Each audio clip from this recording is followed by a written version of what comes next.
করিমপুরের গরিব চাষি ভুবনের একটা পোষা মুরগি ছিল। সেই মুরগির ডিম হাটে বেচে ভুবনের সংসার চলত। সে মুরগিটাকে তার ঘরের সামনে বেড়ার মধ্যে রাখত। কিছু দূরেই ছিল এক বিশাল জঙ্গল, আর সেই জঙ্গলে একটা পাজি শেয়াল থাকতো। সে অনেক চেষ্টা করেও বেড়ার ভিতরে ঢুকতে পারত না। তাই সে বিশেষ মতলবে ভুবনের মুরগির সাথে বেশ বন্ধুত্ব পাতিয়ে ফেলেছিল।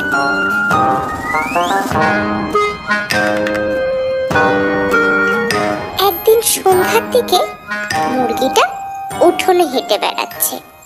এমন সময় শেয়াল এসে বলল, কি হ্যাঁ মুরগি বন্ধু, কি করছো? খাওয়া দাওয়া হলো?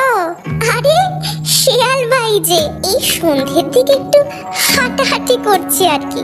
তুমি এদিকে কি করতে?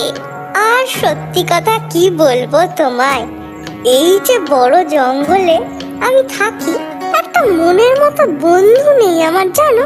তাই তো তোমার সাথে একটু গল্প করব বলে চলে আসি। আর এই যে তোমার মধুর গলার স্বর, আমি তো সকাল সকাল তোমার ডাকে ঘুম থেকে উঠি। তুমি একটু বেশি প্রশংসা করো শেয়াল ভাই, কই আর তো কেউ এরম বলে না।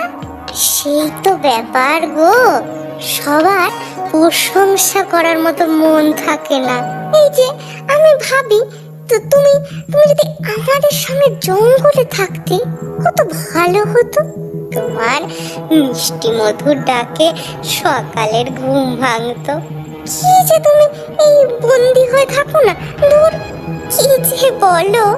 মালিক আমার বড্ড ভালো মানুষ, আমি ডিম দিই রোজ, আর মালিক আমায় পেট ভরে খেতে দেন। আমি বন্দি কই, আমি তো ভালোই আছি। সে কি, তুমি তোমার ছানাদের বিক্রি করো? সেটা তুমি আবার গর্ব করে বলছো? ছি ছি বন্ধু, ছি। কিন্তু শিয়াল ভাই, এটাই তো নিয়ম। আমার মালিক পোষেন, তাই আমাকে তাকে ডিম দিই, এতে খারাপ কি আছে? কি বলছো তুমি বন্ধু? তুমি একজন মা হয়ে নিজের সন্তানদেরকে বেঁচে দিচ্ছ, আবার বলছো কি ভুলেতে? কই আমাদের জঙ্গলে তো এরম হয় না কখনো। আমরা নিজেদের মতো স্বাধীন হয়ে বাঁচি। তুমিও চলো, মহা আনন্দে থাকবে আমাদের সাথে। শিয়াল ভাই, তোমার কথা ঠিক আমি জানি, কিন্তু সন্তানদের বেঁচে আমি অন্যায় করছি। কিন্তু তোমার সাথে জঙ্গলে গেলে যে আমার বিপদ হবে। সবাইকে ওখানে তোমার মতো ভালো বলো, যদি আমায় মেরে ফেলে? দুঃখ দিলে বন্ধু, তোমার এই শিয়াল বন্ধু থাকতে অন্য কেউ তোমায় খাবে? মানে মানে আমি তোমায় রক্ষা করব। তুমি বেরিয়ে এসো, এই বেড়ার ফাঁক দিয়ে বেরিয়ে এসো। চলো আমার সাথে জঙ্গলে, তারপর দেখবে জীবন কাকে বলে। এই শুনে মুরগি বেড়ার ফাঁক দিয়ে বেরিয়ে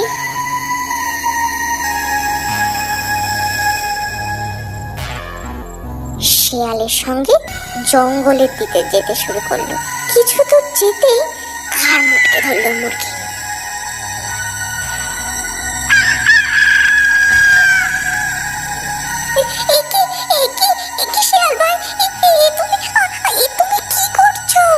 অনেক বোকা দেখেছি, তোমার মতো বোকা দেখিনি এর পরের জন্মে।